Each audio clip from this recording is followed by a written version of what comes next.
Bonjour, alors là, aujourd'hui on est embarqué dans un exercice d'analyse de niveau licence. Voici l'exercice. Alors, soit alpha un réel, strictement positif, f sur l'intervalle 0 alpha, c infini qui est c infini, bon, voilà, avec la dérivée nième de x positif, quel que soit x et aussi quel que soit n.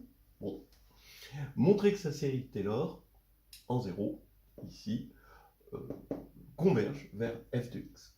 Voilà. Mais cette fois-ci, alors, pour x appartenant à l'intervalle moitié, ici, the new ouvert, et aussi pour x dans l'intervalle tout court. Alors, en fait, si je fais la différence, c'est parce que on utilise Taylor-Lagrange pour ça, bon, le théorème classique. Et là, pour celui-ci, on peut utiliser Taylor-Lagrange, mais avec un ingrédient supplémentaire, ou l'obtenir directement, comme ceci, si on prend la version de Taylor-Lagrange avec expression intégrale du reste. Voilà. Donc le truc, c'est de regarder, si vous voulez, de montrer finalement que le reste tend vers zéro. Voilà, c'est ça l'idée. Alors, avant de donner la correction, j'en profite pour un petit aparté, c'est-à-dire un contre-exemple. Ces fonctions, d'accord, on dit qu'elles sont analytiques. Par exemple, la fonction f, elle va être analytique en 0. Voilà. Alors, des fonctions réelles non analytiques, mais c'est infini, ça existe. Et le contre-exemple que normalement beaucoup de gens connaissent en licence, c'est le contre-exemple suivant. G de x égale exponentielle de moins 1 sur x2 sur r étoile, et prolongé en g de 0 égale 0. Alors, bon, regardons un petit peu cette fonction. Quand on va la dériver n fois, par récurrence, il n'est pas difficile de voir que la dérivée nième est de la forme r de x exponentielle de moins 1 sur x2. Voilà, avec r de x, une fraction rationnelle en x. Alors, r de x va avoir un pôle en 0, évidemment, mais évidemment aussi, ça ne suffira pas à compenser l'exponentielle. Donc, Gn de x, ici, va tendre vers 0 quand x tend vers 0. Et ce qui fait que, en fait, Gn de 0 va être égal à 0 selon une propriété bien connue des dérivés, hein, à partir du moment où on a prolongé G de 0 par continuité.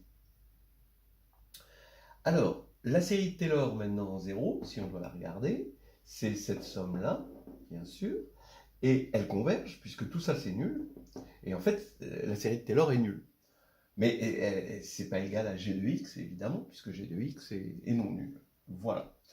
Donc, on peut un peu réfléchir dessus. Pourquoi c'est faux? Bien, ici, on avait des fonctions qui étaient à dériver en x positive sur un intervalle fixé. Alors, il est facile de voir que cette fonction, bon, je vais l'appeler quand même Rn de x, hein, voilà, est positive dans un voisinage de 0. Mais elle est positive sur un voisinage qui, lui, dépend de n. Et donc c'est un voisinage 0, alpha indice n, ici, et alpha indice n, eh bien, il va tendre vers 0.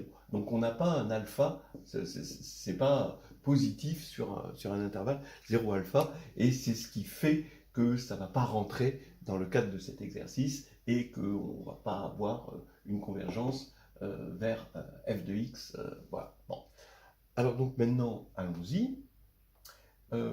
L'idée, c'est quoi? C'est de regarder f de x, de regarder sa série Taylor à l'ordre ici n, d'accord? Voilà, avec ce reste, là, d'accord? Bon, les conditions font qu'on a ce reste, et ce qu'il faut montrer, c'est que ce reste que je vais appeler Rn plus 1, tend vers 0 sur 0 alpha. Voilà, essayez-le. Alors, le faire juste avec Taylor-Lagrange, ça demande quand même une petite idée, et je remercie mon collègue Dragoș Iftimier de m'avoir donné cette indication. On va regarder dans un premier temps Taylor-Lagrange, bon, développement à l'ordre n, avec un C qui apparaît ici, vous voyez, un petit C, qui est compris entre 0 et x strictement, et x qui est évidemment strictement plus petit que alpha. Voilà. Et on va développer f de bêta, pour bêta enfin, voilà, plus grand que x, qui est lui-même plus grand que c, donc j'ai tout mis ici bien ordonné. On va faire le développement de f de bêta en C, justement, le C qui est ici. Voilà. Donc ici, on va faire le développement à l'ordre n plus 1 d'ailleurs, pour obtenir des renseignements sur ce fn plus 1 de C sur factoriel n plus 1, ici. Voilà. Alors là, je mets un reste. Voilà. Et maintenant, eh bien, les hypothèses font que tout est positif. Donc finalement, ça, c'est plus petit que f de bêta, puisque tous les termes ici sont positifs.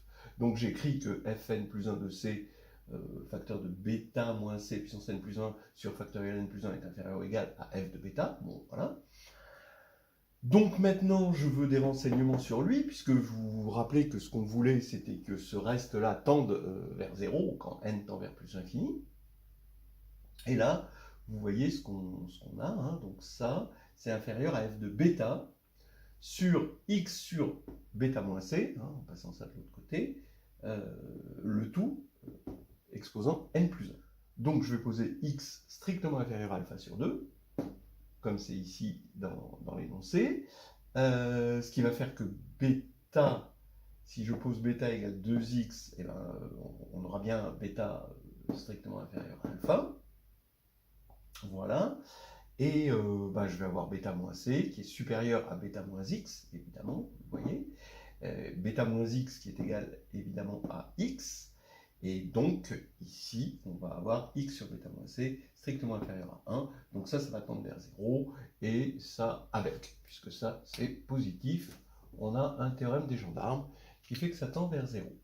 Bon. Alors, maintenant, on se dit... Ah oui, si ça marche pour alpha sur 2, ça va marcher de proche en proche jusqu'à x appartenant à 0 alpha.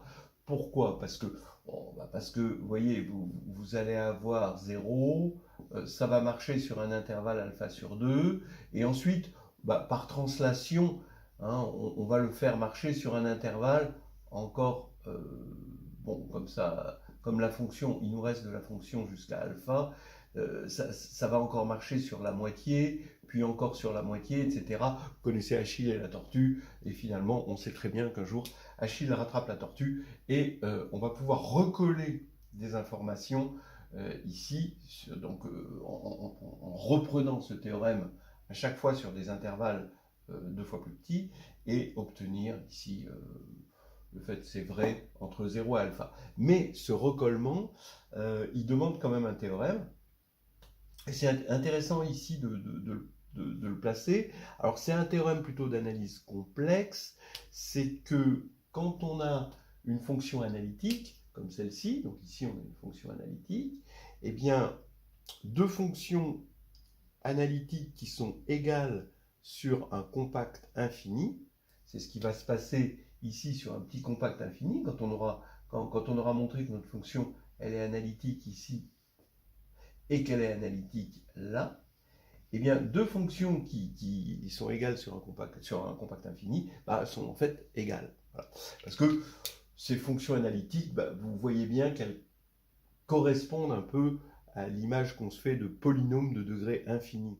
Et on sait que deux polynômes, s'ils sont égaux sur un nombre de points supérieur à leur degré, alors ils sont égaux tout court.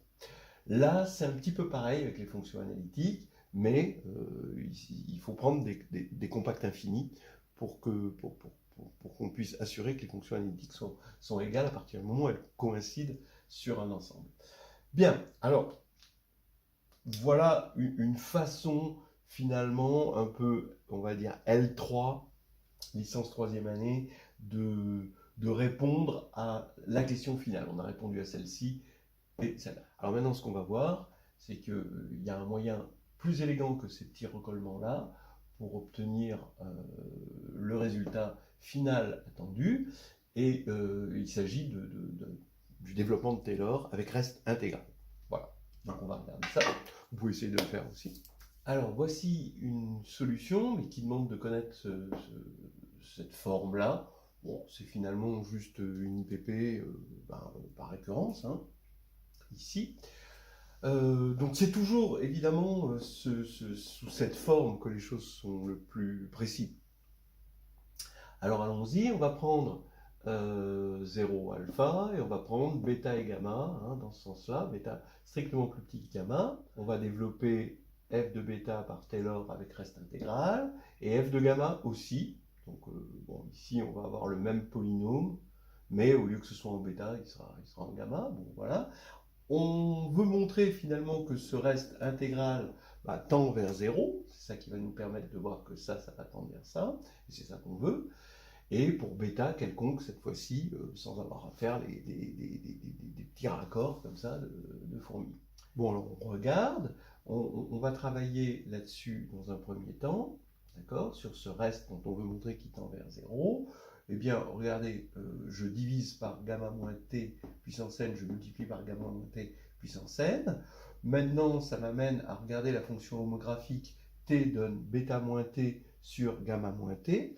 Alors, bon, si on fait la dérivée, on sait que la dérivée, il faut prendre le déterminant de moins 1, moins 1. Hein, il aurait fallu que je mette moins t plus bêta moins t plus gamma sur gamma moins t tout carré. Et là, ça fait, quand on calcule ce déterminant, bêta moins gamma, donc qui est négatif ici, donc avec un carré ici, ça fait quelque chose de négatif vu les hypothèses. Bon, strictement négatif, ça veut dire que c'est décroissant sur les intervalles, hein, du domaine de définition. Et là, comme on est en train de regarder t de 0 à bêta, eh bien, c'est décroissant sur l'intervalle 0 bêta, hein, ici. J'ai pu diviser ici justement parce que ça c'était strictement positif, hein, puisque t il est ici, hein, que gamma est là. Bien, donc ça veut dire, comme c'est décroissant, que le maximum sera pour t égale 0, et on peut sortir bêta sur gamma. Ici c'est positif, ici c'est positif, hein, j'ai pas besoin de mettre des valeurs absolues, donc j'ai exactement ça, c'est inférieur à ça. Et ça, eh bien, c'est inférieur à la même intégrale, évidemment, de 0 à gamma, par la positivité.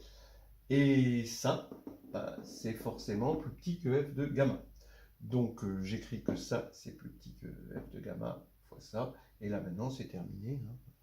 On fait tendre n vers l'infini. Et comme bêta est strictement inférieur à gamma, ça va faire tendre ce reste intégral qui est positif par le théorème des gendarmes vers 0. Voilà un petit exercice amusant avec finalement ce qu'on pourrait appeler un petit critère d'analycité par la positivité.